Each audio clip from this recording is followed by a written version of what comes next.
మేలు, ఆయన ఆజ్ఞలను అనుసరించుట మేలు అంటున్నాడు. మనకు మేలు కలగాలంటే, దీవెన కలగాలంటే మనం ఏమి కలిగి ఉండాలంటే ఆయన ఆజ్ఞలను అనుసరించే మనసు మనకు ఉండిన మేలు. వారికి ఉండిన మేలు వారికి ఎలాగూ నీకు నాకు మాత్రమే కాదు. నేను దేవుని మాట వింటూ దేవుని ఆజ్ఞలు వింటూ ఉంటే ఆ వినుటం వలన నాకు మాత్రమే కాదు కానీ నా కుమారులకు నా బిడ్డలకు ఏ కలిగిదట? మేలు కలిగిదట, క్షేమము కలిగిదట. మరలా మొదటి లైన్ చదవండి.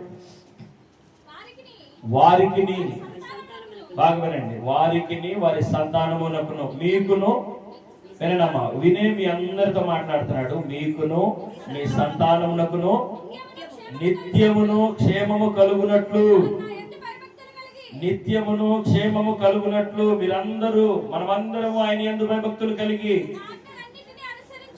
ఆయన